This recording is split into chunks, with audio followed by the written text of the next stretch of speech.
Superior do Ministério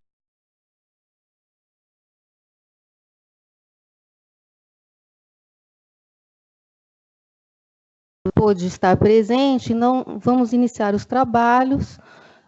Um bom dia a todos e vamos fazer uma inversão de pauta para a apresentação pelo Subprocurador-Geral de Justiça de Políticas Criminais Institucionais, Dr. Mário Luiz Sarrubo, e pelo coordenador de Grupo de Atuação Especial de Combate ao Crime Organizado, doutora Maurício Silveira Filho, sobre o relatório das atividades do GAECO nos últimos 3 anos.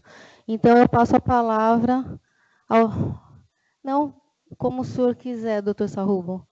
Passo a palavra ao doutor Sarrubo.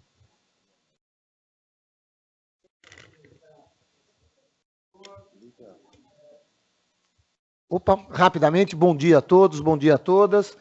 Cumprimentar este colegiado que me é muito caro. Aqui estive junto com o doutor Motauri, aqui numa gestão em 2014 e 2015. Foram ótimos tempos, esse colegiado, Conselho Superior, a nossa Câmara de Deputados, a nossa Câmara de Deputados do Ministério Público. É uma grande honra poder voltar a este colegiado. Saúdo a todos os conselheiros e a todos os colegas, em nome da presidente desta sessão, doutora Ana Margarida, nossa conselheira. Falar rapidamente, fazer uma prestação de contas muito rápida da política criminal que tem sido adotada pela Procuradoria-Geral de Justiça. Vai ser muito rápido mesmo, porque eu sei o que interessa efetivamente é a fala do nosso Amaury, secretário do GAECO, já que esse é o mote principal da nossa intervenção nesta manhã. De todo modo, a atividade do GAECO e a produtividade do GAECO, ela resulta de um amplo projeto de política criminal determinado pela Procuradoria-Geral de Justiça, pelo Dr. Jean Paulo Pódio Ismânio. Nós detectávamos já anteriormente, ainda em campanha, que nós precisávamos ter uma atuação diferenciada com relação à nossa atividade criminal. Detectávamos facilmente que o sucesso da atividade criminal da instituição era devido muito mais ao esforço individual e à capacidade de cada um dos colegas do que propriamente em função de um projeto, do que propriamente em função de uma política criminal implantada pela Procuradoria-Geral de Justiça. Esta missão me foi dada em 2016 e, a partir daí, passamos, então, a trabalhar nesse sentido, a trabalhar no sentido de que a Procuradoria-Geral fomentasse uma política criminal para o nosso Ministério Público, o maior Ministério Público da América Latina. Começamos preocupados com algo que nos é muito caro e é muito importante para qualquer tipo de atividade, não só para a área criminal. Começamos pensando num sistema de informações. Como é que nós podemos ter uma política criminal? Como é que nós podemos dar os passos na nossa atividade criminal, projetar o nosso futuro na atividade criminal, sem que nós tenhamos informações? Os 2 primeiros passos foram, primeiro, a estruturação efetiva de um sistema de inteligência. Não é? Montamos o nosso sistema de inteligência, até então capitaneado pelo Sebastião Pena Júnior, que nos deixou recentemente por razões pessoais, mas o nosso sistema de inteligência hoje é uma realidade. O Ministério Público hoje tem informações, mais do que isso, tem contato diário com todas as agências de inteligência do país e até mesmo do exterior. Temos um convênio assinado com o governo americano, trocamos informações com o consulado americano, com movimentação de pessoas, falamos com a ABIN, falamos com o Exército, trocamos experiências, cursos, os nossos colegas fazem cursos no Exército, na ABIN, enfim, temos informações. E estas informações têm sido um material importantíssimo para a nossa atuação criminal, não só para os GAECos, mas para a atuação criminal de todos os promotores de justiça. Mais do que isso, precisávamos desenvolver o sistema.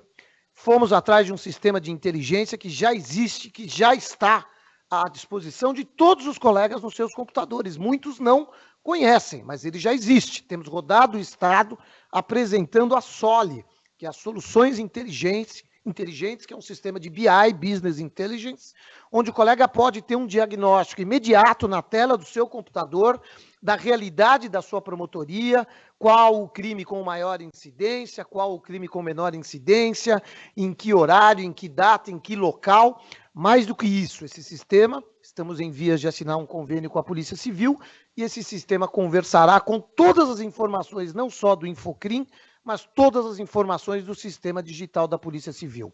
Os colegas terão acesso, meus caros amigos, às manchas de criminalidade da sua comarca, e essa informação, quero crer, será importantíssima para direcionar a atividade, para direcionar a conduta, para direcionar a política criminal de cada região. O colega saberá onde ele enfrenta onde é maior o número de tráfico de entorpecentes, em que região da cidade tem o furto, onde estão as escolas, onde nós temos que atuar, enfim, informação é tudo, e nós estamos trabalhando para que o promotor criminal trabalhe com base em informações. Preocupados com a vítima, já que aqui ninguém esquece, em 2013, nosso Ministério Público foi abraçado pela população, é a população que nos sustenta, é a população que refundou o Ministério Público em 2013, renovando o mandato que nos foi conferido pela Constituição de 1988, nós detectamos que a vítima estava um pouco esquecida, Montauri.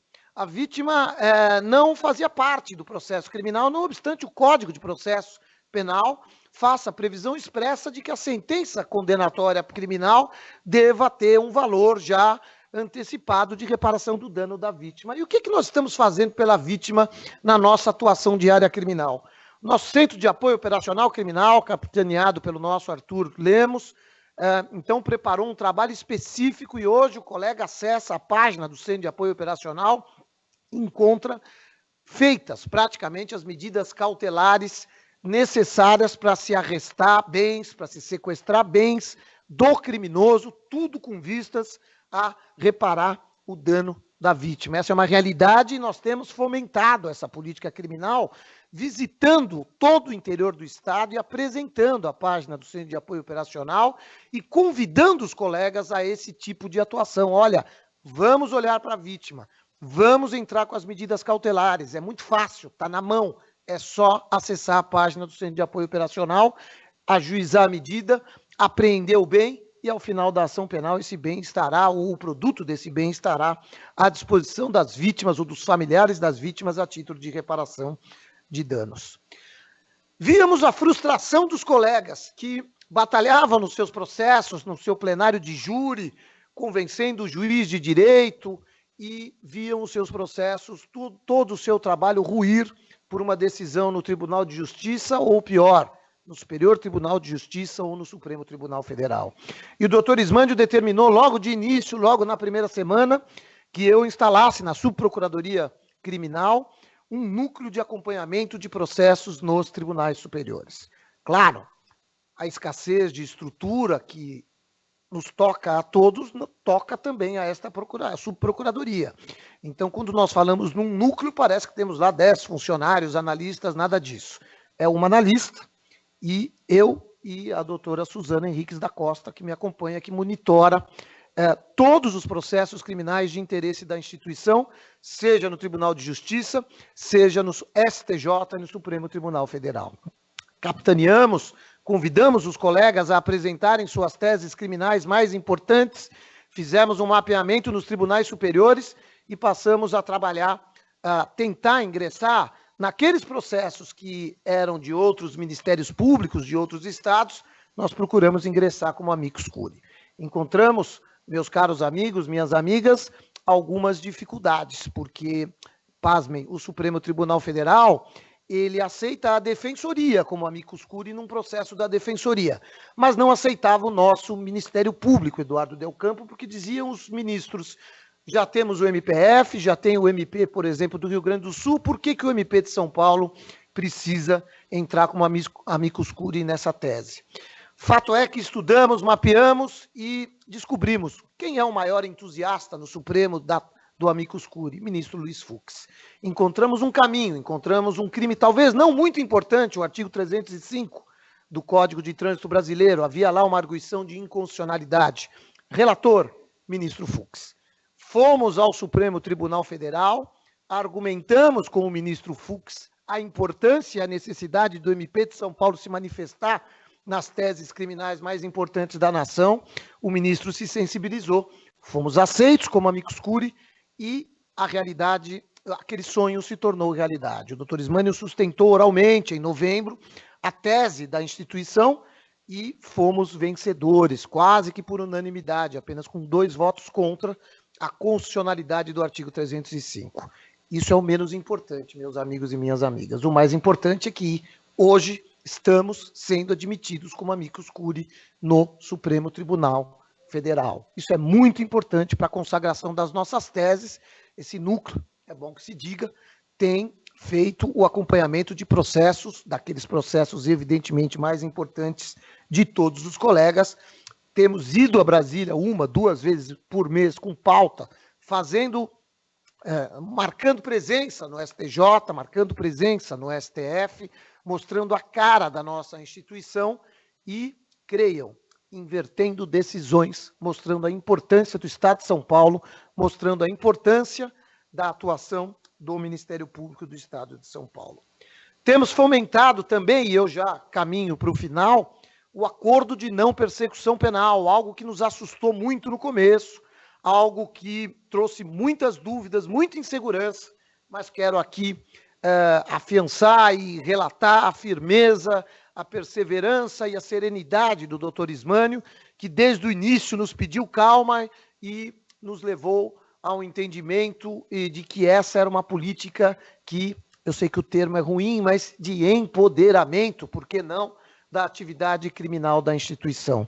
O acordo de não persecução penal é hoje uma realidade no nosso Ministério Público. Já passamos de mais de 200 acordos de não persecução penal, graças ao valoroso trabalho do nosso Centro de Apoio Operacional Criminal, graças às viagens que temos feito pelo Estado de São Paulo, convidando os colegas para que façam o acordo, e mais do que isso, facilitando a atividade dos colegas, porque a grande dificuldade era como vamos fiscalizar a prestação de serviços à comunidade. Fizemos um acordo com a SAP, com a Secretaria de Administração Penitenciária, e em cada região basta o colega enviar um e-mail para a SAP, e a SAP atenderá o autor do fato, e esse autor do fato, então, cumprirá a medida alternativa necessária.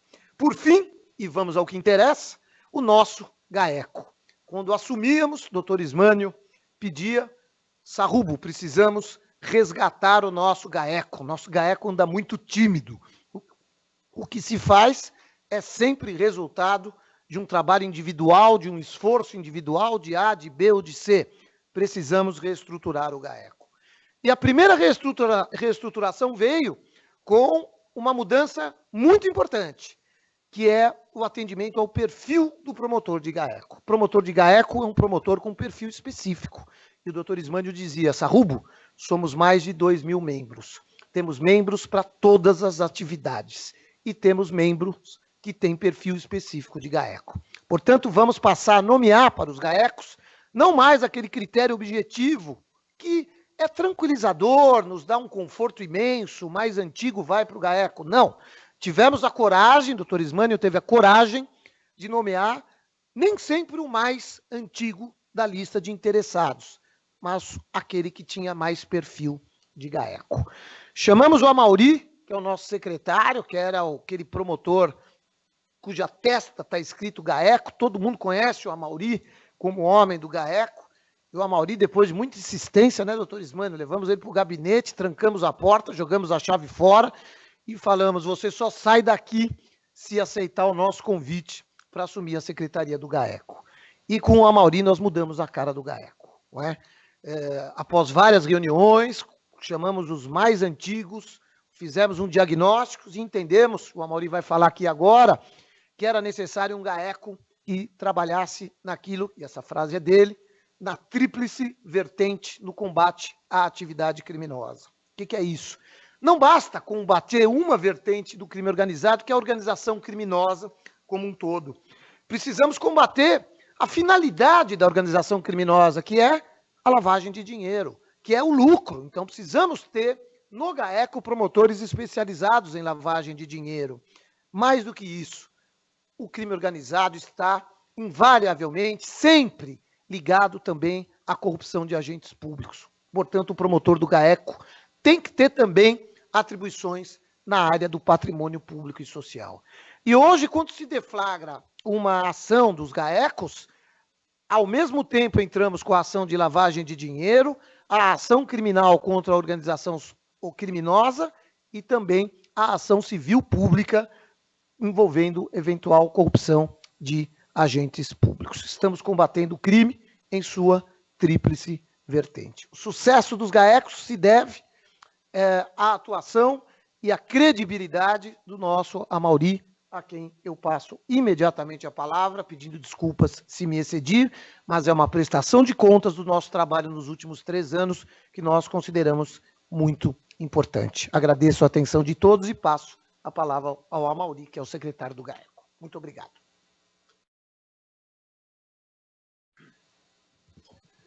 Bom dia a todos. Eu vou brevemente saudar todos os conselheiros na pessoa do Dr. Ismânio, até para não me alongar muito na saudação.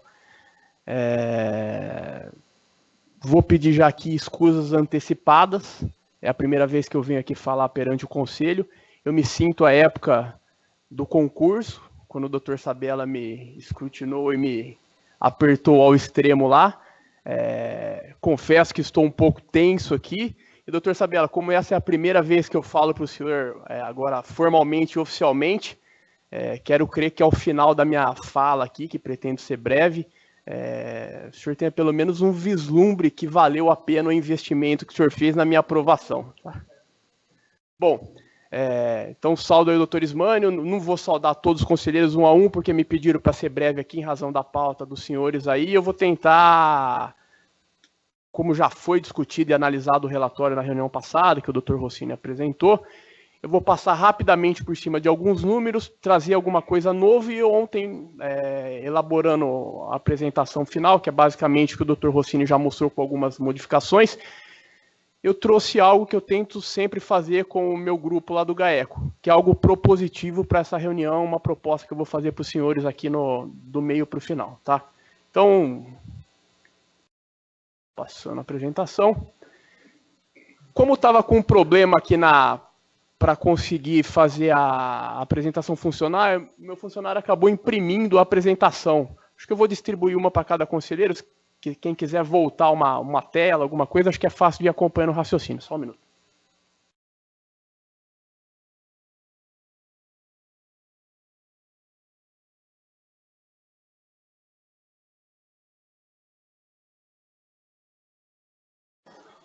Bom, vamos lá. Hoje o GAECO é formado pela Secretaria Executiva e Coordenação. Nós temos 14 núcleos regionais e um núcleo especializado. Aqui está a descrição de todos eles. Aí eu pedi aos senhores, obviamente, como aqui é uma prestação de contas, eu pediria, até gostaria, qualquer questionamento, qualquer dúvida sobre questão funcional ou sobre a questão ligada à atividade fim, qualquer detalhe estratégico, operacional, tático, se os senhores puderem me interromper, perguntar, é um prazer para mim poder falar um pouco aí sobre o grupo, tá? A estrutura hoje de cada núcleo é basicamente composta pelos promotores com e sem prejuízo, agentes de promotoria, analistas jurídicos e oficiais de promotoria. Vou passar rápido aqui. Hoje é um pouco variante, essa variável, essa composição.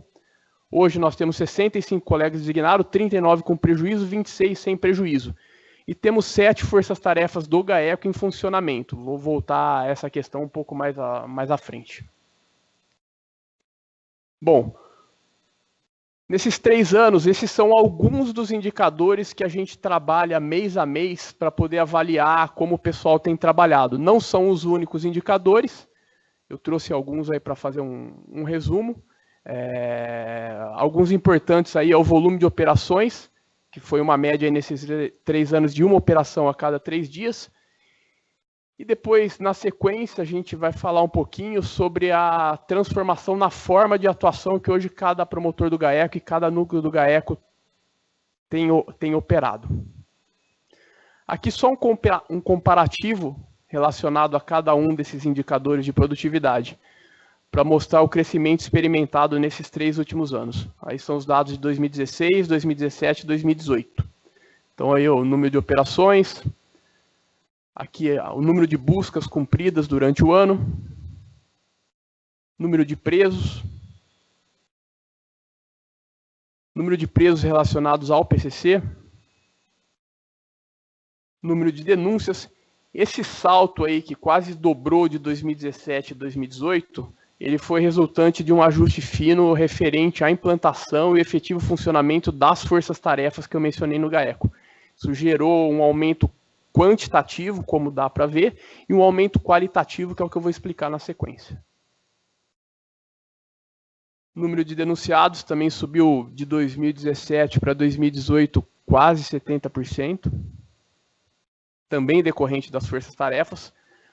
O número de agentes públicos denunciados, que é um dos aumentos qualitativos que a gente experimentou, que é uma questão que eu vou voltar na frente. O número de valores apreendidos dobrou de 2017 para 2018. E para não dizer que eu vim aqui só fazer propaganda do trabalho, a gente mostra aí que tem um indicador que reduziu sensivelmente. A questão relacionada à apreensão de entorpecentes é uma questão muito pontual. Quem trabalhou especificadamente nessa área sabe o que eu estou dizendo.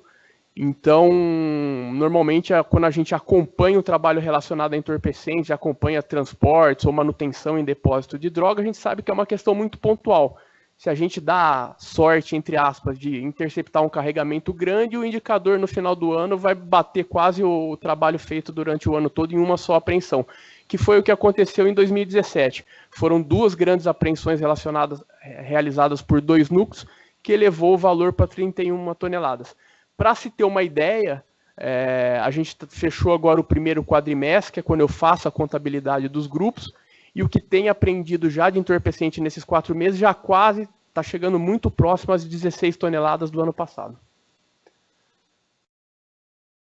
Bom, como o Dr. Sarrubo me falou, quando me foi incumbida a tarefa aí pelo Dr. Ismânio, pelo Dr. Sarrubo de conduzir o GAECO, eu, junto com outros colegas, a gente montou um plano de atuação. A gente queria ter um choque de realidade na forma como o GAECO funcionava. Eu vinha de uma experiência de 10 anos no núcleo de Campinas, e lá eu detectava algumas questões que eu entendia que deveriam ser modificadas, aprimoradas, e confesso aqui que muitas delas a gente arriscou, porque podia dar muito certo, como podia dar muito errado. Posso afiançar para os senhores aqui que, graças a Deus e aos esforços dos colegas, tem dado muito certo. A gente ainda quer correr mais alguns riscos para fazer mais alguns ajustes, e a cada novo ajuste que a gente tem feito, eles vêm sendo mais específicos, vão sendo ajustes mais finos. E quanto mais finos, mais delicados para a gente. A gente incorre lá numa possibilidade de dar algo muito errado. Mas vamos lá. As diretrizes, então, que eu tentei implantar desde 2016 para cá. A primeira era a questão da unidade. A gente tinha 14 núcleos do GAECO espalhados pelo estado. E eram, volto a dizer, eu trabalhei 10 anos no GAECO de Campinas, eram 14 ilhas isoladas de existência. Cada núcleo trabalhava da sua forma, à sua maneira, com os seus casos, e os núcleos não sabiam o que acontecia ou o que o núcleo vizinho fazia. Muitas vezes, não foram raras, foram muitas vezes, havia alvos sensíveis, seja relacionados ao PCC, ou alvos relacionados a grupos que praticavam crimes contra a administração pública, que atuavam no estado todo, que eram investigados por diferentes núcleos ao mesmo tempo, no mínimo se fazendo um retrabalho. Muitas vezes havia um investigado que era interceptado, que tinha as comunicações telefônicas interceptadas por 2 ou 3 núcleos diferentes. Além do retrabalho, a gente corria o risco de providências contraditórias, e aconteceu algumas vezes no passado de um núcleo atrapalhar o outro. De repente, o mesmo alvo era objeto de 2 núcleos diferentes, e o núcleo A estava com um cronograma de trabalho, o núcleo B, não sabendo o que o núcleo A fazia, acabava acelerando o cumprimento de uma busca ou de uma prisão e prejudicava o plano de trabalho de um outro núcleo. Então, a transformação que a gente tentou fazer, e hoje isso é uma realidade, é transformar 14 ilhas isoladas de existência em um grande grupo subdividido em 14 núcleos, 15 hoje com o CyberGAECO. E eu vou explicar em detalhes na sequência das outras diretrizes como essa unidade hoje é reconhecida e sensível. A segunda diretriz era a integração interna e externa, E o termo interna e externa, a interna eu me refiro à integração entre os núcleos do GAECO, que eu disse quando eu me referi à unidade, e também ao GAECO com as promotorias criminais e outros órgãos de execução do Ministério Público.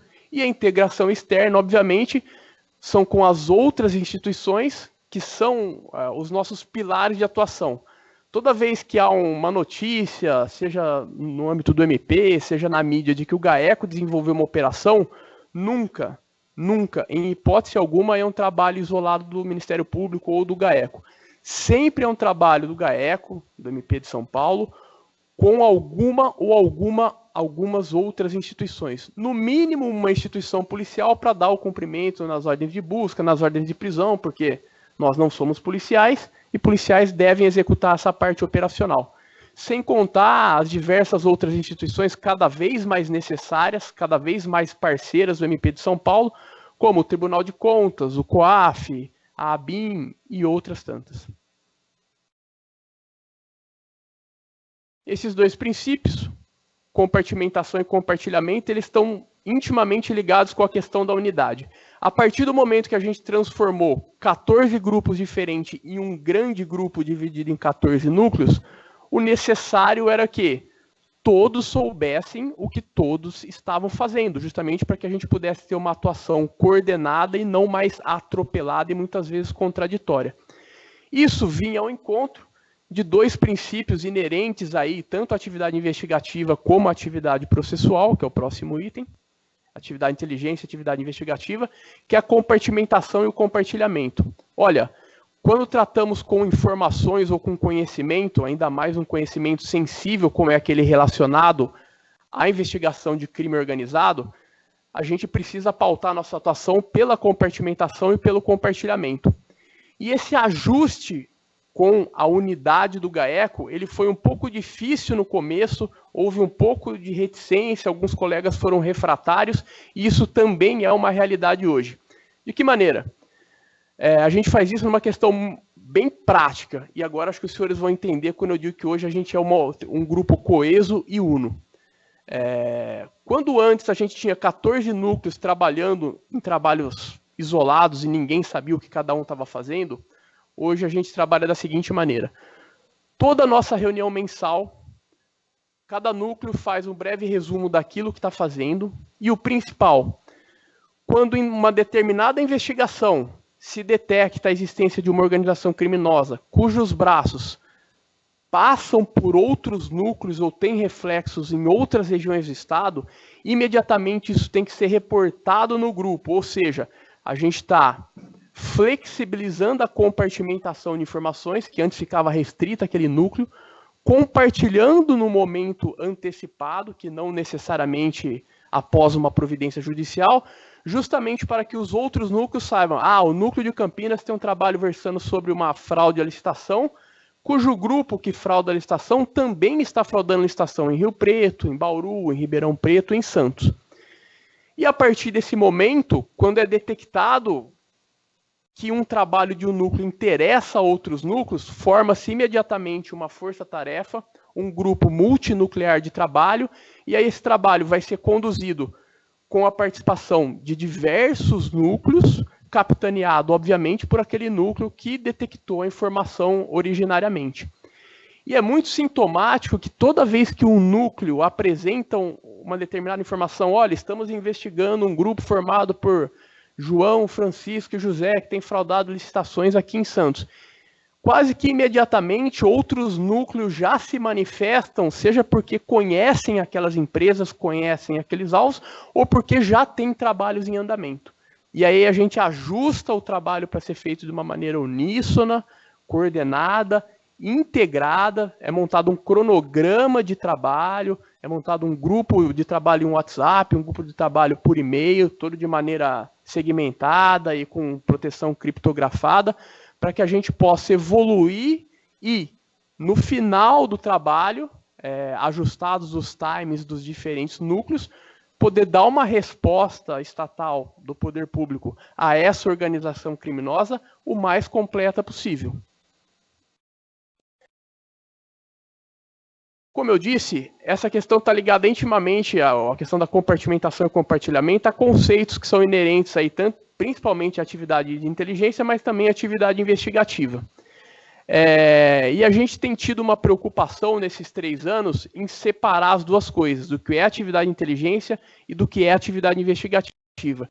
Porque nós do GAECO, assim como todos nós que atuamos no combate ao crime, mesmo o promotor criminal na sua promotoria, até mesmo às vezes sem saber ou sem conhecer esses conceitos, ele faz sim atividade de investigação e faz atividade de inteligência.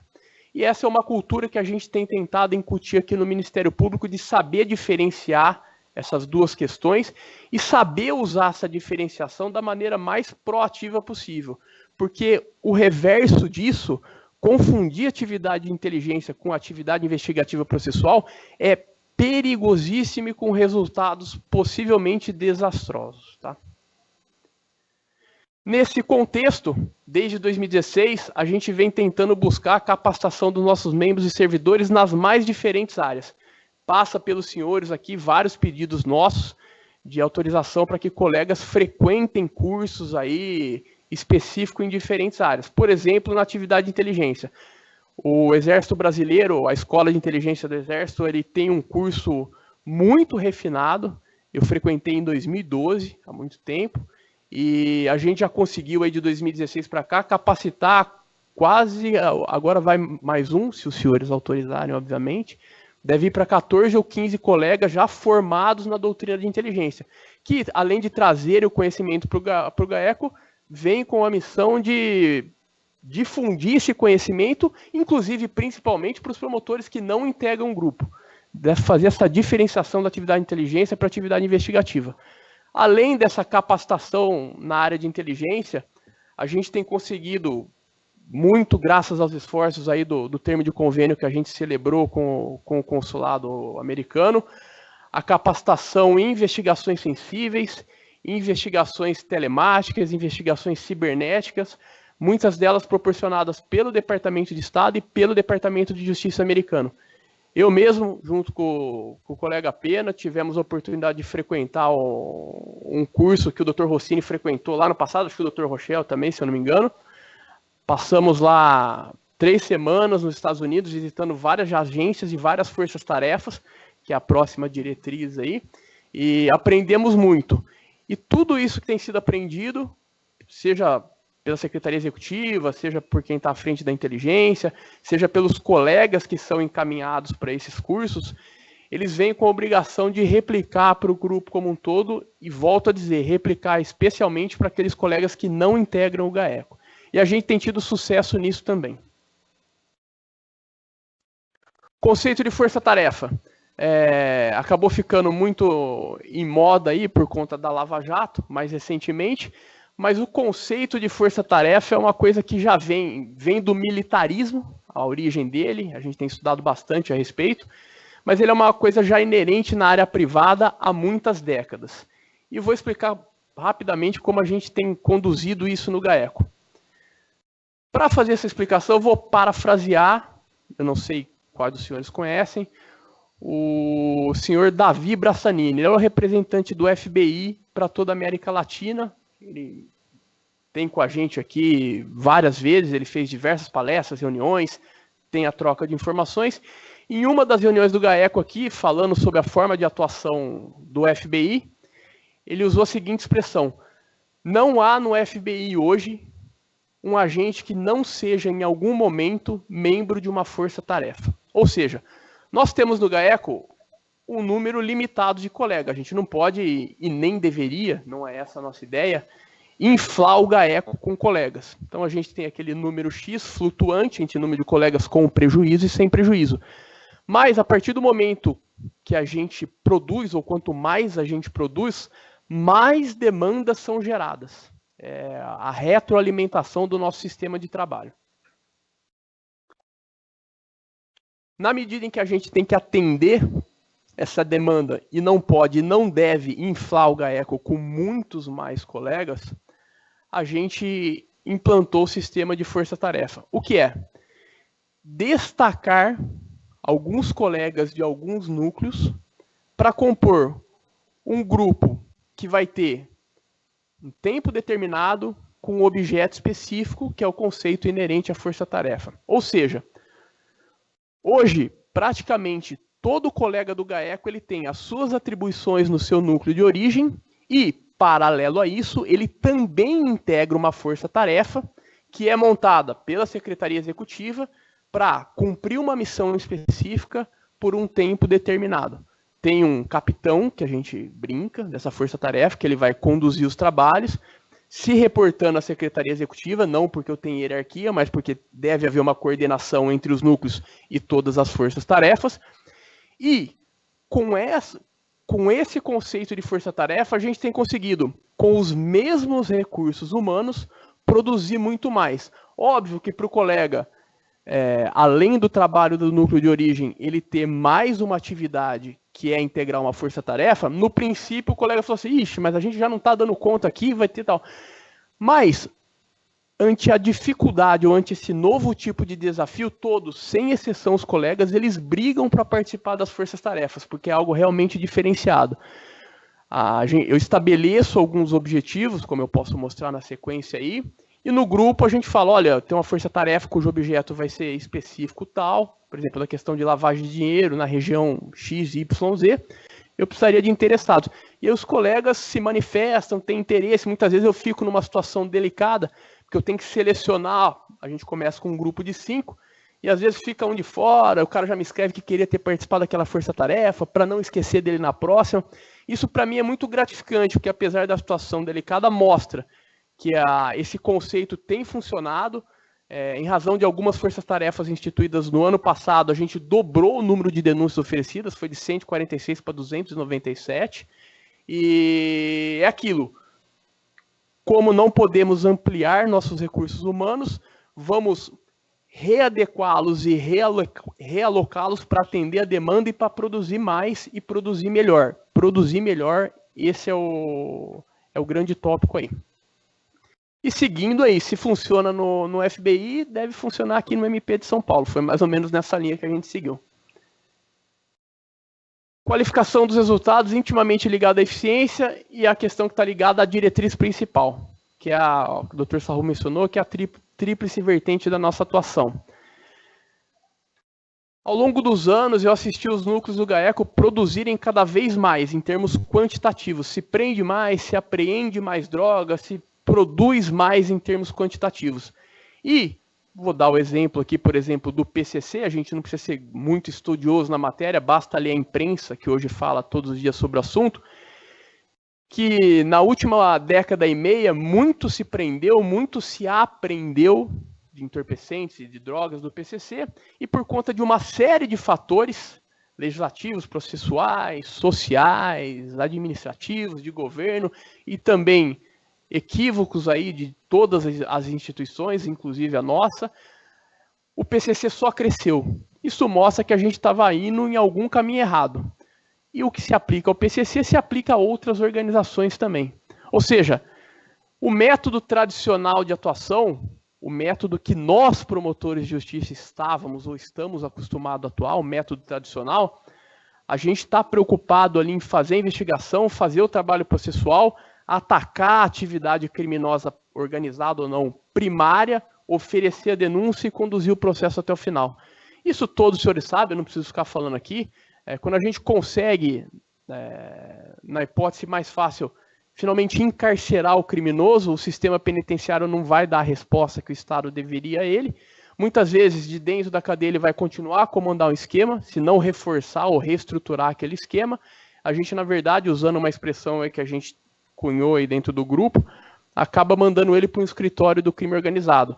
Enquanto antes ele operava da rua, correndo o risco de ser preso, ser morto, ser extorquido ou algo do gênero, ele passa a fazer a mesma coisa que ele fazia na rua com a proteção do Estado, dentro de uma cela, onde ele tem acesso à comunicação, onde ele tem acesso a outros comparsas e onde ele consegue direcionar suas ordens. Então, isso também vem da experiência aprendida com outras instituições, especialmente de outros países. Eu tive a oportunidade em 3 treinamentos diferentes fora do país. Agradeço muito ao MP e aos senhores por terem me autorizado, ao Conselho do Ministério Público. E em todos eles, eu aprendi que o combate ao crime, organizado ou não, tem ido nessa linha, que é o que eu vou explicar aqui da tríplice vertente, e é o desafio que eu vou lançar aqui aos senhores. Veja, desafio, não estou desafiando nenhum conselheiro aqui, é o desafio para nós, instituição do Ministério Público, e eu gostaria muito, eu tenho operado essa fala aqui em várias searas, em vários ambientes, dentro e principalmente fora do MP, e digo que a gente tem encontrado eco, a PF finalmente está indo exatamente nessa linha. Amanhã eu estou indo para Brasília tratar exatamente desse assunto com a diretoria de lá, e eu gostaria muito assim de opiniões em sentido contrário ou divergências, elas propiciam um debate, e vindo dos senhores, aí a nata da instituição, muito me agradaria para poder refinar o pensamento e a forma como a gente está conduzindo.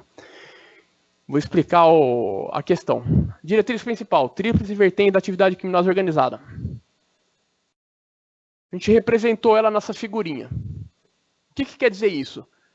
Normalmente eu me incluo nos 10 anos que eu estive à frente do GAECO, a gente estava muito preocupado com a atividade criminosa básica ou primária, ou qualquer nome que se dê a ela. Ou seja, se eu vou investigar uma organização de tráfico, eu estou preocupado com o tráfico, de pegar a droga, descobrir onde se esconde o entorpecente e responsabilizar os envolvidos pelo crime de tráfico, associação, organização criminosa, o que quer que seja.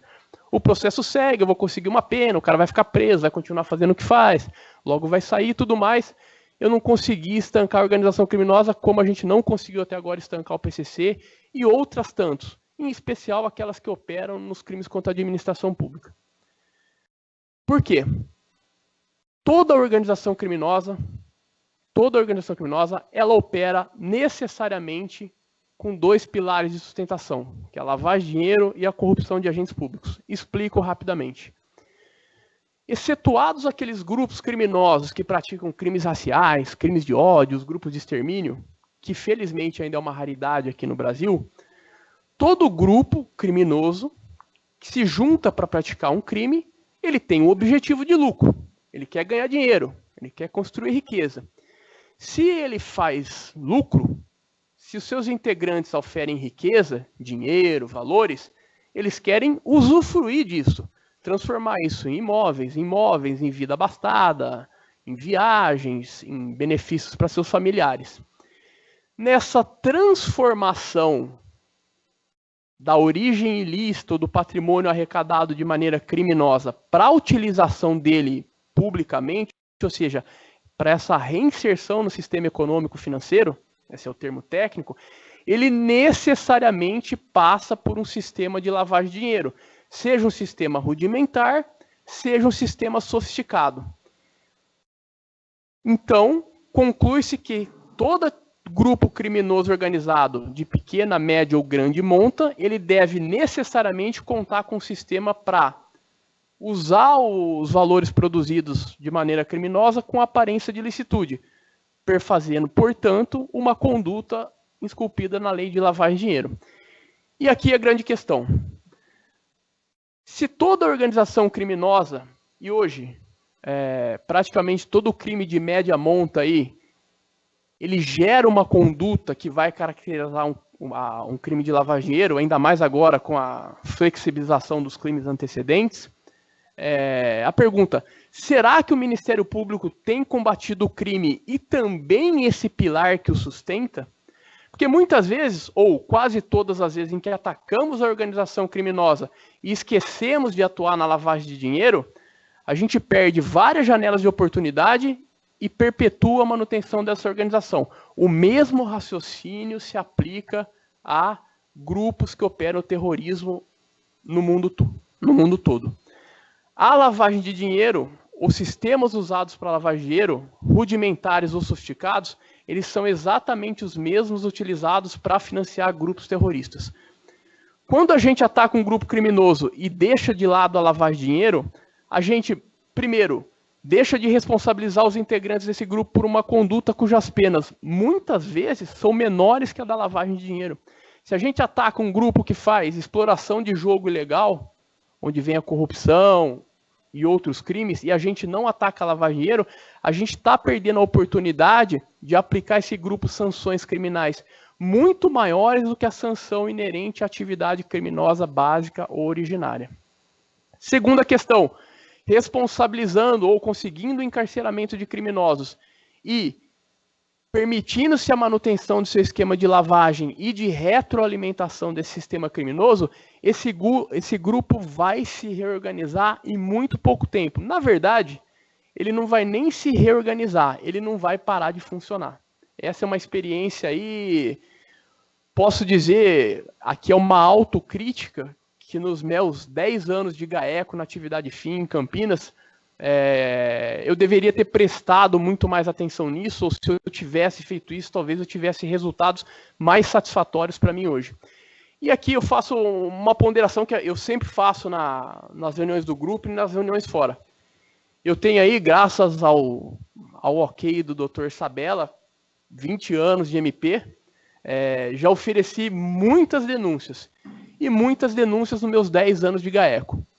Agora, se eu estou dizendo aos senhores que para toda atividade criminosa tem um sistema rudimentar ou sofisticado de lavar dinheiro, eu vou fazer o meu exercício aqui de quantas denúncias de lavar dinheiro eu ofereci para cada denúncia criminal que eu ajuizei. E aí eu vou ver o quanto eu falhei. Vou trazer um número exato. No meu tempo de GAECO, 10 anos, eu ofereci 10 denúncias de lavar dinheiro. Só que eu ofereci muito mais denúncias contra grandes organizações criminosas. Ou seja, eu não ataquei o crime como ele deveria ser atacado. E aí esse é um exercício que eu peço para todos os colegas do GAECO, do grupo, e onde mais eu falo, e de maneira muito humilde, peço para os senhores também pensarem aí na carreira criminal dos senhores, quantas denúncias de lavagem de dinheiro ofereceram e fazer essa correlação com quantas denúncias sobre um crime comum foi oferecido. E veja, quando a gente fala isso em âmbito do GAECO, é praticamente uma obrigação nossa, a nossa vertente de atuação aí, atacar a lavagem de dinheiro. E realmente, é um outro convite aqui, se os senhores quiserem fazer uma pesquisa, seja através do conselho, através da corregedoria, dentro do MP ou nas instituições policiais, do número de procedimentos de investigação que existem sobre lavagem de dinheiro, ou do número de denúncias oferecidas pelo Ministério Público versando sobre lavagem de dinheiro, os senhores vão ver como nós não temos feito nossa lição de casa. E eu vou dizer por que isso acontece, porque eu vivo isso na prática. Assim como quando eu era estagiário em 1994, nós tínhamos medo quando chegava um inquérito de sonegação fiscal, porque é uma matéria aparentemente técnica, mais difícil, que demanda um conhecimento para além do conhecimento penal e processual, a gente tinha um pouco de medo daquele inquérito. Dá um jeito de se livrar dele, de alguma maneira. Com a lavagem de dinheiro acontece a mesma coisa. E aí o nosso grande equívoco, que eu pontuo em 2 fatores. E aí aqui já é quase que um pedido aí para o Conselho, para a Corregedoria, para a Procuradoria, como órgãos da administração superior. Primeiro, não há mais que se aceitar como desculpa de que a lei de lavagem de dinheiro é uma lei nova e diferente, porque ela é de 98. Eu entrei no MP em 99. Necessariamente eu tive que estudar a lei de lavagem para poder entrar no concurso. Como é que eu posso falar que é uma lei nova? Eu posso até falar que é uma lei diferente do Código Penal. Mas há tantas leis outras extravagantes, como a lei de entorpecentes, a lei de armas, que a gente lida muito bem com ela. Qual que é o problema com a lei da lavagem? Porque versa sobre questões técnicas que ultrapassam um pouco a questão penal e processual. Fala em número, fala em contabilidade, fala em tributário. Isso é o suficiente para gerar medo em todos nós. Volto a dizer, basta uma pequena pesquisa do número de procedimentos investigatórios instaurados, número de denúncias oferecidas, ou nas delegacias de polícia. Recentemente tivemos com o secretário de Segurança Pública, com o delegado-geral, com o secretário adjunto, e falamos exatamente a mesma coisa, e é uma realidade. Não se assustem se os senhores quiserem fazer essa pesquisa, porque eu já fiz. Se nas maiores comarcas do estado esse número se aproximar ou não for igual a 0. Isso, na minha ótica, não é nem um desencontro. É mostrar que a gente não está atuando de uma maneira criminal como hoje o mundo nos demanda. Ou, dito de outra maneira, enquanto o crime evoluiu, ou enquanto o crime organizado evoluiu muito ao longo dos anos, a nossa atuação criminal me parece, não ter evoluído na mesma maneira, na medida em que a gente esquece um pilar importante da questão. E olha, até para fazer um alento aqui para nós, esse problema não é um problema do MP de São Paulo, nem dos MPs brasileiros, nem é um problema só do Brasil. Para vocês terem uma ideia, eu participei de um treinamento do Departamento de Estado em Cidade del Este, patrocinado pelo Departamento de Estado americano, que reuniu procuradores da Argentina, Paraguai e do Brasil. Foi escolhido pelo governo americano Cidade del Este como sede do evento, porque eu não sabia até então, lá é o terceiro centro de lavagem de dinheiro do mundo. Terceiro centro de lavagem de dinheiro do mundo, perdendo apenas para Miami e Hong Kong. A questão é a seguinte, neste mesmo evento, onde o Departamento de Estado, através de procuradores da Força Tarefa Eldorado, que atuava em Manhattan, foram ministrar o treinamento, o Paraguai comemorava o primeiro caso bem-sucedido de lavagem de dinheiro. Olha o contrassenso.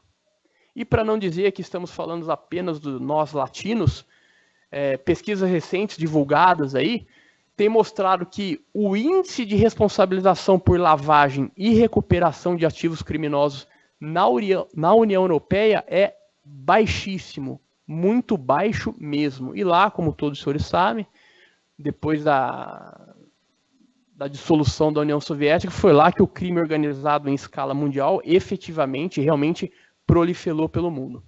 Bom, falei mais do que eu deveria aqui sobre a lavagem de dinheiro. O outro pilar, que da mesma maneira se sustenta qualquer atividade criminosa organizada de pequena, média ou grande monta, é a corrupção de agentes públicos. Toda organização criminosa, qualquer que seja o seu nível ou o seu tamanho, em algum momento da sua existência ela vai se relacionar com um agente público corrupto. Muitas organizações criminosas nascem por conta de uma corrupção. Essa corrupção de um agente público propicia o nascimento de um esquema criminoso que vai se perpetuar. Outras organizações se formam e, em algum momento da sua existência, vão se relacionar com um agente corrupto que deveria elas investigar e não faz. Então, resumindo a tríplice vertente, que eu sei que eu já estou me estendendo no tempo aqui, se a gente pretende atuar de maneira cabal, completa e total em relação a uma organização criminosa, devemos prestar atenção na atividade criminosa básica, originária, seja ela qual for, e também no esquema de lavagem de dinheiro e no esquema de corrupção de agentes públicos que a sustentam. A lavagem de dinheiro e a corrupção de agentes públicos são pilares de sustentação de qualquer organização criminosa. Não atuando dessa maneira, vamos literalmente continuar enxugando o gelo e ter que atacar essa mesma organização criminosa depois de um certo tempo. E numa evolução dessa tríplice vertente, graças à aprovação do ato do GAECO em 2017, a gente consegue ir mais a fundo um pouco. Pois, se a gente consegue atacar a atividade criminosa básica ou originária, consegue atacar a lavagem de dinheiro e consegue atacar a corrupção de agentes públicos no âmbito criminal, fica faltando apenas dar a resposta estatal na questão do patrimônio público. Pois, se um agente público cometer um crime contra a administração pública, seja corrupção, concussão, extorsão, necessariamente ele incorreu também em um ato de improbidade. Então, com o ato do GAECO, a gente consegue criar mais esse elo, e em um mundo ideal, não é fácil, os senhores sabem melhor do que eu, não é fácil congregar esforços tão diferentes dentro da mesma instituição, mas a gente tem conseguido isso com muito sucesso. A gente ataca a atividade criminosa básica, ataca a lavageiro, ataca a corrupção do agente público que sustentou esse esquema no âmbito criminal e, ao mesmo tempo, em concurso com os colegas do patrimônio público, ataca através de uma ação civil pública também. O desafio nosso, e aí, obviamente, de muita valia seria a participação direta aí do Conselho, da Corregedoria, da Procuradoria, mais ainda do que já tem participado, é o fomento da investigação patrimonial e da responsabilização pela lavagem como norte para a atuação da classe, como norte para a atuação de toda a classe. E quando eu digo investigação patrimonial e separo ela da responsabilização por lavagem de dinheiro, é porque a investigação patrimonial pode ser dividida em 3 etapas. A primeira é a busca pelos bens que um criminoso possui, e isso já é feito muito bem pelos colegas de uma maneira geral, não só do GAECO, do Estado todo, até porque a polícia traz um material relativamente bom, pronto já nos inquéritos policiais. A segunda etapa é a preocupação com a reparação do erário ou da vítima lesada pelo crime específico, e essa é uma das políticas criminais que o Dr. Sarrubo tem conduzido junto ao CAU criminal. E a terceira etapa, que tem me parecido a mais difícil, mas que é a mais importante, que é a efetiva responsabilização pela lavagem de dinheiro. Como meta lá do GAECO, para todos os anos, em especial para 2019, a gente determinei que se seguisse uma orientação do GAFI, que é um grupo internacional que cuida da atuação na lavagem de dinheiro, é que para cada procedimento investigativo instaurado por uma atividade criminosa específica, seja instaurado um espelho ou um procedimento paralelo versando só sobre investigação patrimonial, visando a futura responsabilização pela lavagem de dinheiro. Se eu puder chegar no final de 2019 e a gente tiver 200 denúncias oferecidas pelo GAECO, sendo metade pela atividade criminosa originária e metade pela lavagem de dinheiro, eu vou dar mais que por satisfeito, vou pedir para o Dr. Ismani e para o Dr. Sarrubo me deixarem voltar para o meu cargo, que eu vou ter a minha missão como cumprida. Mas eu sei que é uma tarefa difícil. Temos nos aproximado muito, eu não trouxe esses números aqui, mas o número de denúncias por lavagem de dinheiro e por crimes contra a administração pública tem subido sobremaneira, e esse talvez seja um dado mais importante aqui. Hoje, as investigações que tramitam no GAECO e as ações penais acompanhadas pelo grupo, 69%, quase 70%, elas versam sobre crimes contra a administração pública e lavagem de dinheiro, em detrimento da investigação usual e tradicional, que é o tráfico, o roubo e tudo mais. Tudo isso, esse aumento qualitativo, sem deixar de lado o aumento quantitativo. Aumentou a responsabilização pelo tráfico, aumentou a responsabilização pelo roubo, e mesmo assim, subiu de tal maneira a responsabilização pela lavagem pelos crimes contra a administração pública, que já passou o nosso modo tradicional de agir. Vou pular essa parte aqui. O que coloquei como fim? Na verdade, eu acho que isso, apesar da gente estar um pouco atrasado aí, como a lei é de 98 da lavagem, para a gente do GAECO é um começo. Espero ter conseguido, de alguma maneira, sensibilizar os senhores quanto a essa questão. Se eu posso resumir o que eu mais aprendi, o que eu mais me preocupo hoje nesses 3 anos de Secretaria Executiva, é com a questão da lavagem de dinheiro. E o lema de sempre aí para os colegas de grupo. Acho que é isso que eu tinha para falar. Ficou à disposição para algum esclarecimento pontual, específico, estratégico, operacional, tático. Estou aqui. Obrigado pela atenção e posso dizer que foi um prazer estar aqui. Fiquei menos nervoso do que eu esperava. E o doutor Sabella, depois o senhor me fala se valeu o investimento ou não. Grato.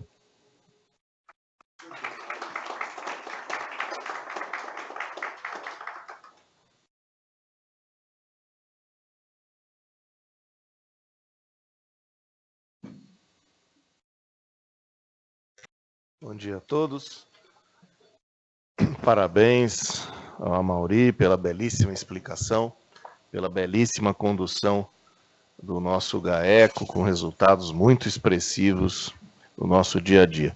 Tenho dito que se a Procuradoria-Geral acertou num aspecto, foi na criação da Subprocuradoria-Geral de Políticas Institucionais e Criminais, porque nas mãos do Dr. Mário Sarrubo, nós pudemos fazer aquilo que para nós é fundamental, que é valorizar a atividade especificamente a atividade criminal do Ministério Público de São Paulo, que é, sem dúvida nenhuma, a nossa atividade primeira, fundamental, aquela da qual só o Ministério Público pode realizar, que é a propositura da ação penal pública, né? E os resultados que nós temos obtido, né, no avanço da nossa atividade criminal foram resultados muito expressivos. Então, eu queria parabenizar o Dr. Mário Sarrubo pela condução dessa área, né, da Subprocuradoria Criminal, e também ao Amaury e a toda a equipe do GAECO. Sempre digo isso, Amaury, doutor Amaury, promotor de Campinas, da minha terra, que tenho muito orgulho de tê-lo trazido para a nossa atividade do GAECO. Ele já tinha mesmo feito um trabalho maravilhoso na sua carreira e agora faz ainda um trabalho especificamente na condução do GAECO.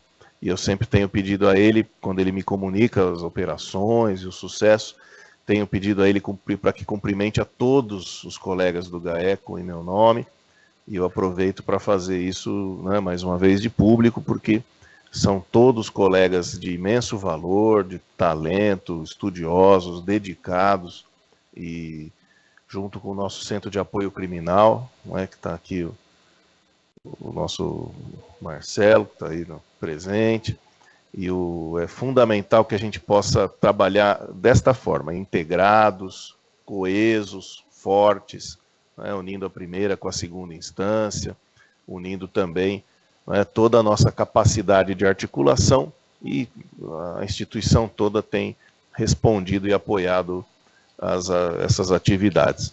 E vamos também prosseguir no desafio, né, que de fato estamos aparelhando as promotorias para, né, as investigações mais complexas. Aqui na Barra Funda já temos, né, já instituímos um setor específico de investigação para as promotorias criminais. Vamos agora, né, estamos expandindo isso para todo o Estado, para que os colegas possam ter melhores instrumentos de investigação e avançar nessa criminalidade de colarinho branco, que é, sem dúvida nenhuma, das mais relevantes, mas também das mais complexas, né? Porque envolve uma série de dados de inteligência. Nós criamos também um núcleo de inteligência específico da Procuradoria-Geral, que trabalha junto com o GAECO, para que a gente possa também aproveitar toda a informação de dados, né? A ideia é que a gente tenha dados, investigação suficiente para poder fazer o nosso trabalho cada vez melhor. Então, parabéns, doutor Mário Sarrubo, parabéns, doutora Mauri, parabéns ao Calcrim, porque nós estamos fazendo um trabalho de excelência nessas áreas todas. Queria também aproveitar e passar a palavra ao doutor Tiago, né, que também do Centro de Apoio Civil. Hoje é um dia extremamente feliz para a Procuradoria-Geral, porque assim como o Centro de Apoio Criminal, a área criminal, o Centro de Apoio Civil também tem um trabalho de excelência maravilhoso, conduzido aí pelo doutor Tiago, com a doutora Letícia, que está aqui. E, de fato, hoje é um dia para aliviar um pouco o coração da Procuradoria-Geral de ver excelentes resultados, excelentes colegas, podendo mostrar também para a população que assiste tudo aquilo que o Ministério Público de São Paulo tem feito. Pois não, doutor Tiago? Bom dia, doutor Ismano, nosso procurador-geral, doutor Oleno, nosso secretário do Conselho, senhores conselheiros, senhoras conselheiras, bom dia a todos. Satisfação estar aqui presente, estou sempre feliz quando estou aqui no Conselho Superior. E hoje, rapidinho, já que vocês também ainda têm a sessão da manhã, só para apresentar aqui um convite a Vossas Excelências a respeito de uma cooperação técnica que foi celebrada pela Procuradoria-Geral e com o Instituto, e a doutora Letícia vai fazer as transmissões do termo.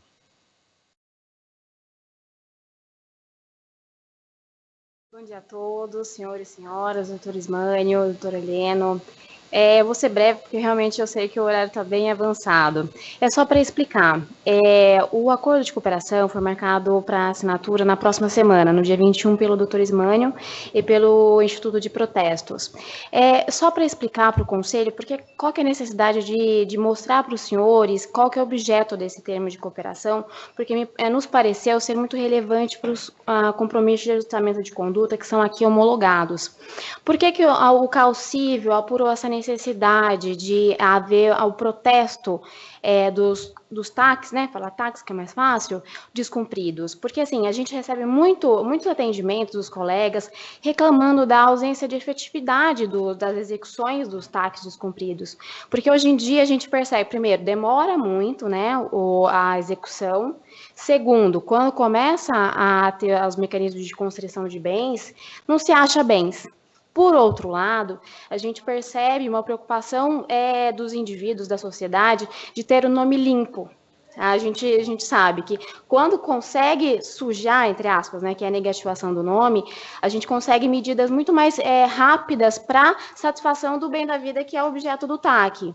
Então, para facilitar esse trabalho, a gente negociou com o Instituto de Protestos um mecanismo para que todos os membros promotores consigam o protesto do TAC descumprido por via eletrônica. Assim, da promotoria, digitaliza o TAC, digitaliza a homologação pelo Conselho Superior, digitaliza a certidão do oficial de promotoria atestando, né, o descumprimento do TAC, e aí, por meio da internet mesmo, remete para o protesto, e aí o protesto, que é a central do protesto, remete para o cartório de protesto do domicílio do devedor, e lá ele vai ser intimado para pagamento, né?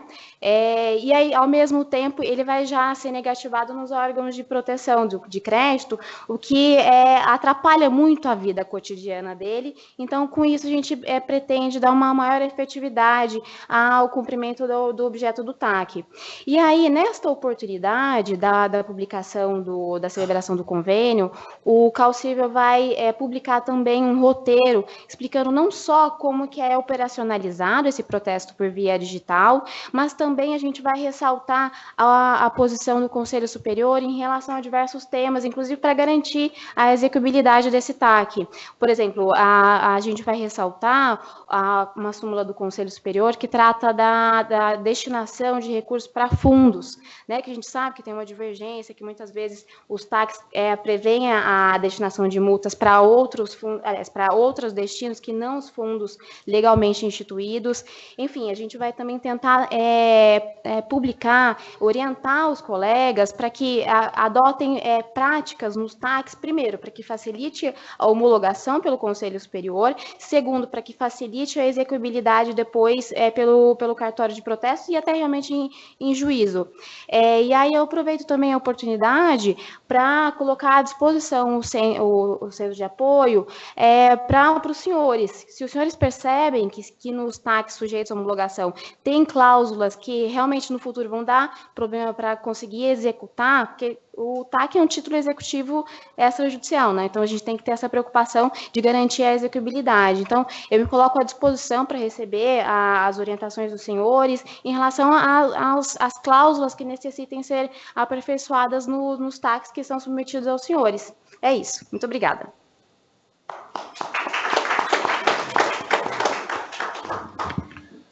Obrigado. Também queria parabenizar mais uma vez a doutora Letícia. Um belíssimo e brilhante trabalho no centro de apoio. Né, o doutor Tiago, mais uma vez.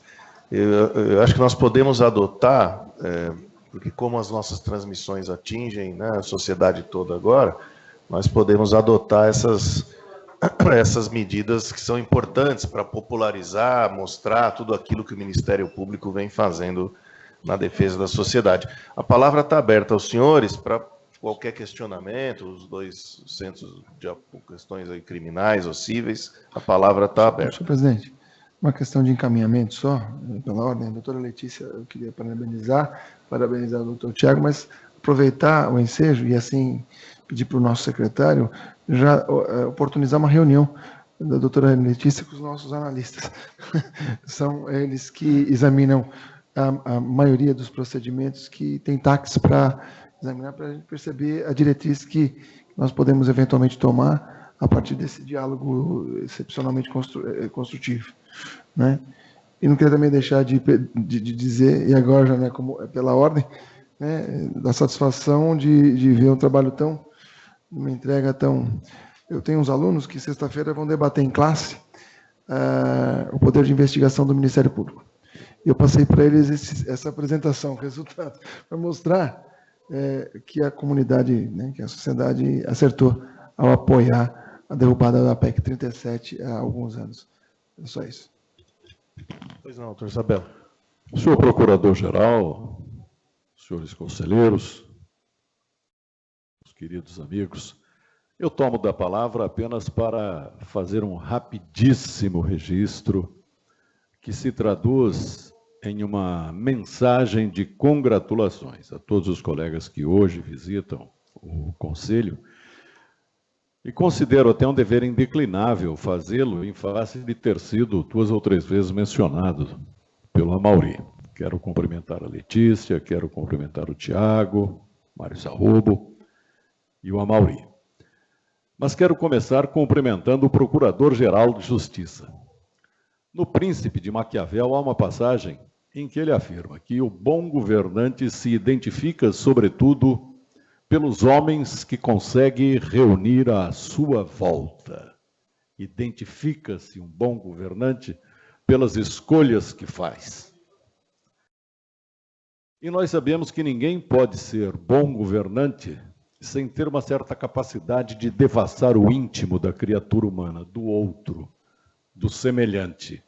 Então eu quero cumprimentar o Procurador-Geral, porque está cercado de um pugilo de bons companheiros, preparados, atuantes, entusiasmados, devotados, de que os nossos colegas aqui presentes hoje são paradigmas. Enquanto o Amaury falava, eu fiz algumas conexões aqui mentalmente.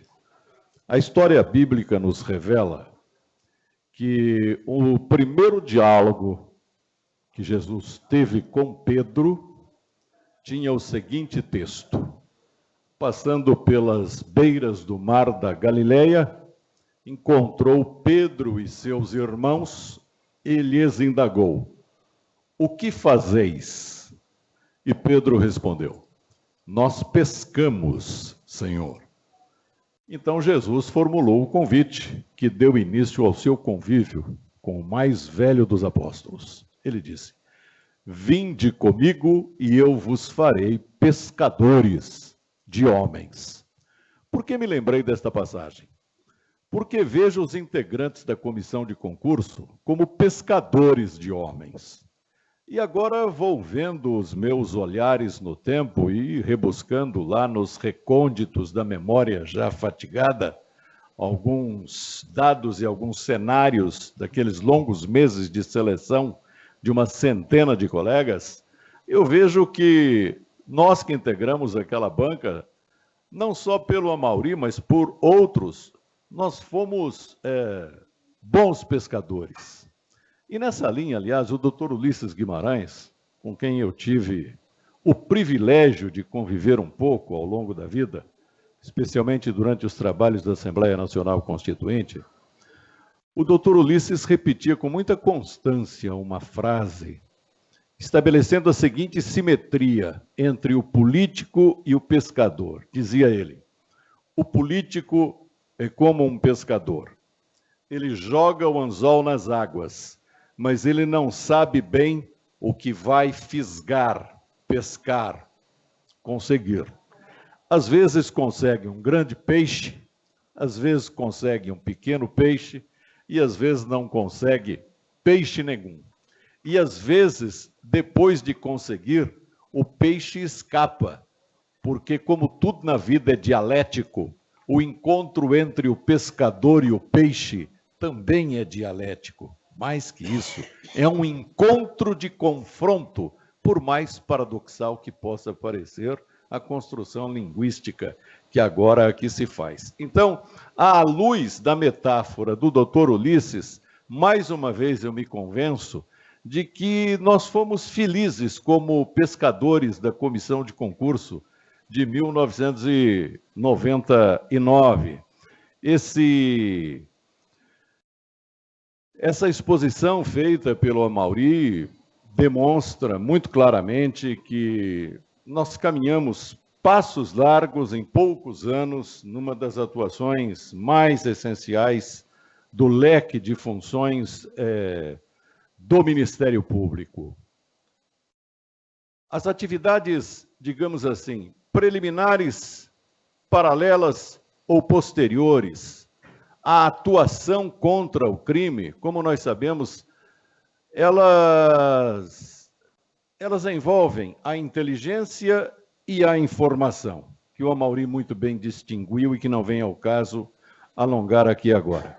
Tão importante que os resultados da Segunda Guerra Mundial só foram os que foram por causa de um departamento de inteligência britânico e, sobretudo, por causa de um homem que se pôs a serviço dele, que foi Turing, Alan Mason Turing, o criptoanalista matemático criador do algoritmo e conseguiu quebrar os códigos alemães e, com isto, propiciar a formação do sistema defensivo aos ataques alemães, determinando um resultado diverso para a guerra, sem que haja implícito em minhas palavras qualquer desdouro a todos os outros que deram suas vidas para que o resultado fosse o que foi.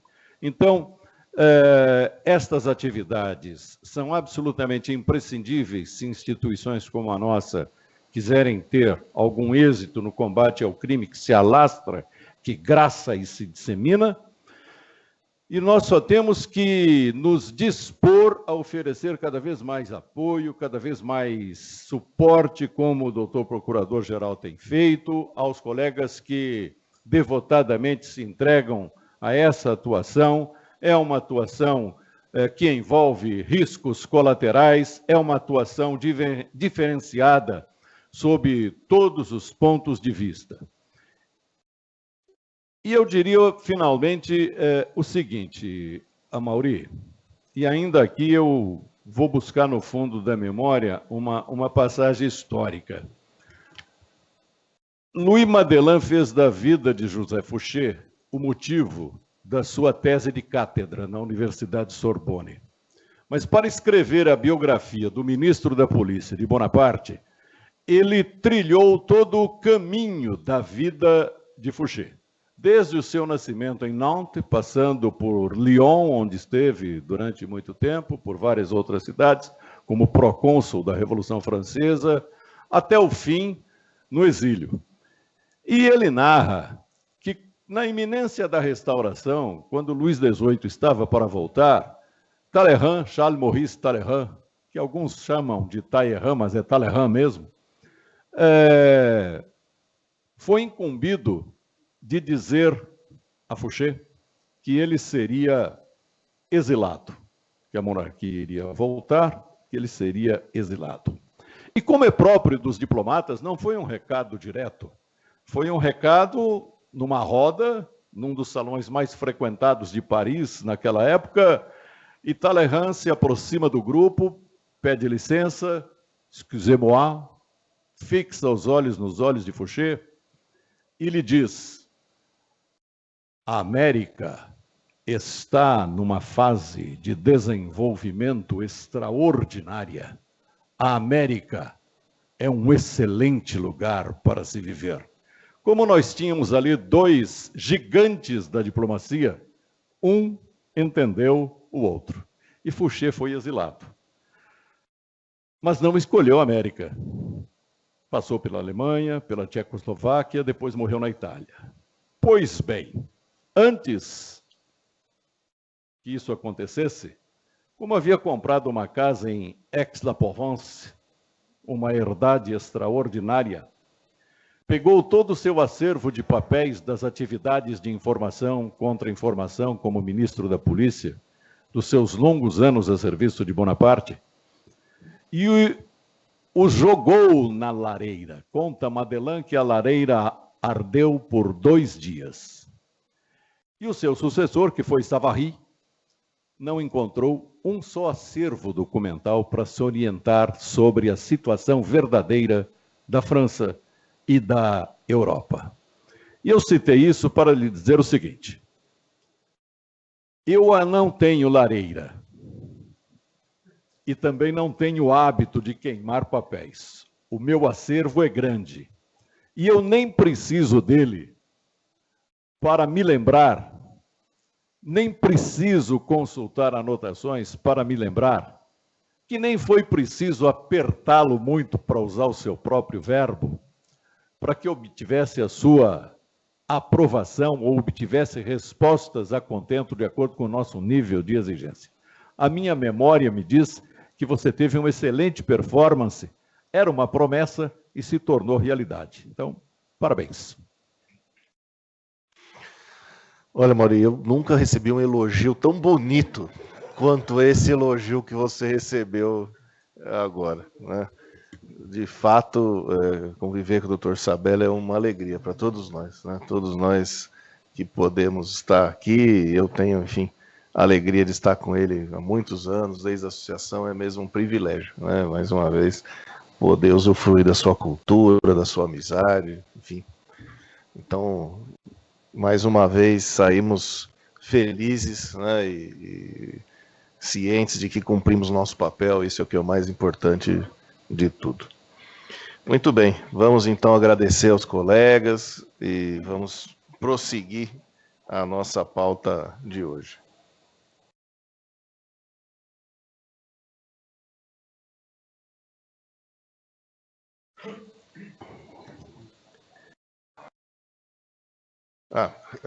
Não seguimos. Tá. Então só fez o. Então tá bom. Então, retomando um pouco a reunião, então, ata, né, da reunião anterior, indago dos senhores conselheiros, se a ata pode ser considerada aprovada. Diante do adiantado da hora, eu indago dos senhores se querem passar pela fase das comunicações ou se nós podemos terminar a nossa pauta. Enfim, senão acho que ficaremos aqui muito tempo. Podemos fazer todas as comunicações na semana que vem, não vejo nenhum problema. A menos que tenham algumas questões. O doutor Heleno só está me lembrando de algumas coisas que não posso deixar de falar.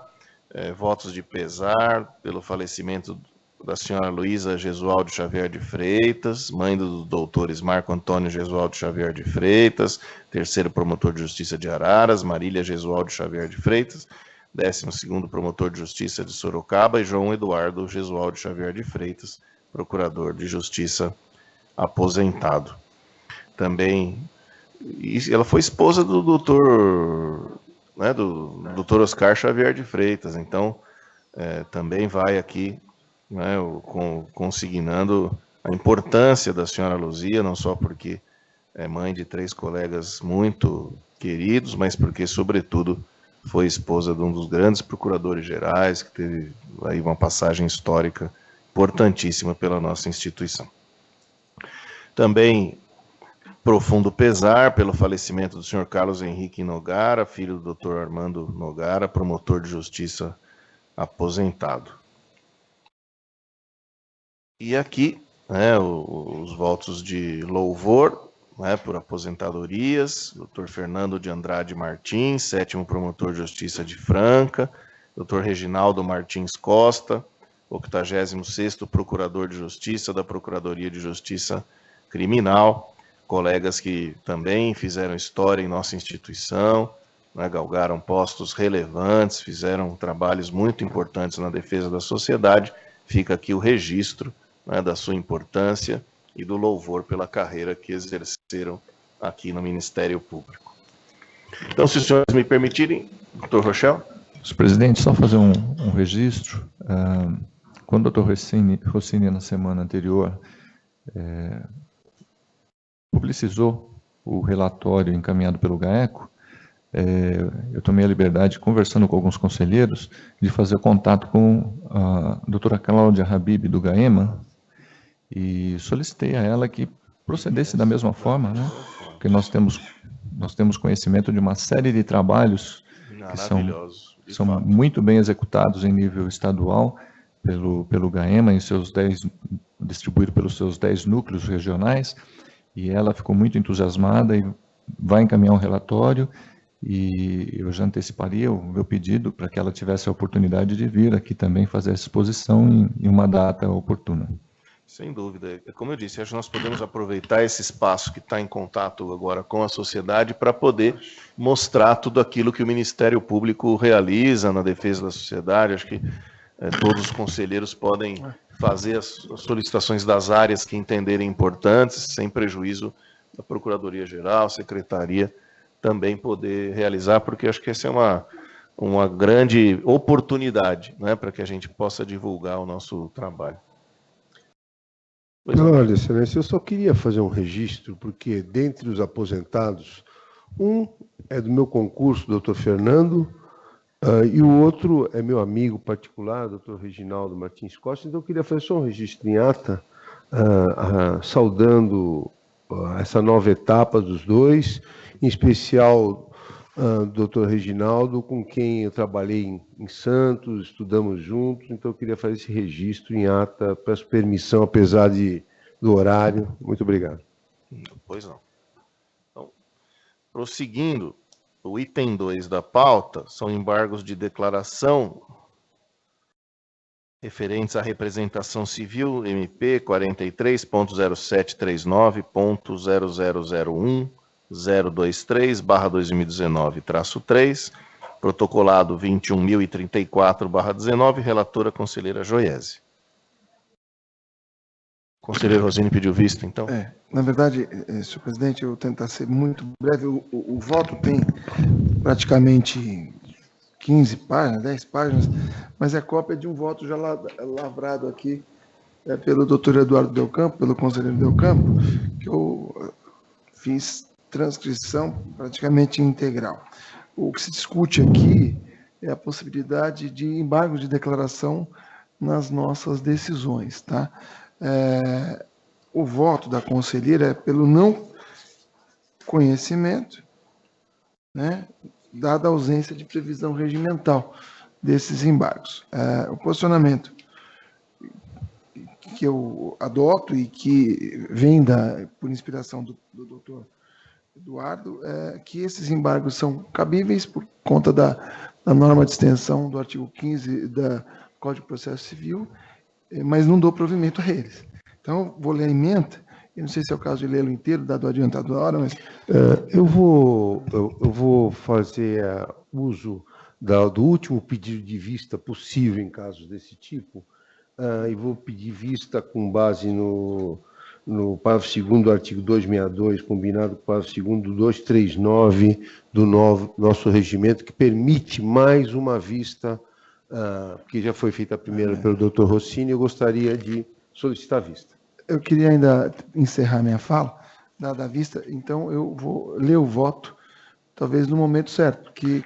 eu acho que hoje... Não, as vistas chegam... Quando todos os votos estão... Aí acho que a doutora Joiese volta a ler o voto dela, eu leio o meu, e o doutor, porque as vistas, elas muitas vezes, por conta dessa... Nós nem lemos o voto. Portanto, eu acho que é conveniente que façamos suspender isso, o julgamento e depois fazer de uma vez. Para poder ler o voto, então, já que eu ia só ler a emenda, achei que era... Eu peço, Vênia, eu não quis cortar, evidentemente, a leitura do seu voto, até para otimizar os serviços, já que a gente vai voltar ao assunto mais à frente. Tá bom, então eu peço... Então, retirado da pauta... A pedido não é de vista. Não, é pedido de vista. Não vamos... Então, só para formalizar, eu só leio a emenda e depois peço a Vênia para ler. Porque a emenda tem 3 linhas. Não prefere ler tudo depois? Ler tudo depois? Eu acho melhor, porque... Até porque... Situa o problema. Até porque pode tomar conhecimento do voto. Acho que a gente publiciza os votos antes, todos tomam contato e podem até aprimorar os votos, se for o caso. Tá? Eduardo, só uma observação muito rápida, no sentido de que, em nome da comissão de revisão do regimento interno, que nós já estamos prevendo, né, no novo regimento interno, a possibilidade dos embargos de declaração. É só para orientar os debates depois. Esse debate aqui vai antecipar o ponto. Só que eu peço ao secretário, agora me dirijo ao secretário, que esses votos, quando são polêmicos, que são da parte administrativa, também sejam alimentados no BVA. A gente consegue ter revisão prévia. Pode ser, senhor secretário? Obrigado. Não. Tudo bem. Então, item 3 da pauta, pedidos de residência fora da comarca, interessados doutores Gustavo Silva Tamaoki, promotor de justiça de Presidente Bernardes, protocolado número 32.062/19, relator conselheiro Del Campo, Sandra Rodrigues de Oliveira, Marzagão Barbuto, quarta promotora de justiça do Guarujá, protocolado 31.978/19, relatora conselheira Ana Margarida, Alexandre de Campos Bovolim, promotor de justiça de Dois Córregos, protocolado 35.577/19, relator conselheiro Sabella, Rafael de Filippo Filho, primeiro promotor de justiça de Palmital, protocolado 35.680/19, relator conselheiro Rochel, e Fernando César de Paula, 15º Promotor de Justiça de São José do Rio Preto, protocolado 35.930/19, relator conselheiro Rossini. Indago dos senhores relatores se estão todos com votos favoráveis aos pedidos. Indago dos senhores conselheiros se estão todos de acordo. Aprovados, então, os pedidos de residência fora da comarca, nos termos dos votos dos conselheiros relatores. Indago dos senhores conselheiros se há mais algum item fora da pauta. Senhor presidente, há um item fora da pauta, eu pediria autorização para incluir. Na verdade, é uma autorização de referendo deste conselho. Eu vou só situar. É o protocolado 33.291/19, interessada a doutora Alexandra Facioli Martins, primeira promotora de Justiça de Piracicaba. Cuida o presente pedido de afastamento, formulado pela este promotora, para a participação como palestrante do colóquio Luso Brasileiro de Direito Ambiental, Ambiente Equilibrado como Direito Fundamental, nos dias 2 e 3 de maio passados, na cidade de Lisboa, Portugal. Já houve autorização pela Procuradoria-Geral, então este é um ad referendo deste colegiado, e o meu voto é favorável. Indago dos senhores conselheiros, estão de acordo? Portanto, aprovado o pedido para palestra, afastamento para palestra, né, doutor Alexandre Facioli, nos termos do voto do relator, doutor Rochel. Então, encerrado este momento da reunião, não havendo mais itens da pauta.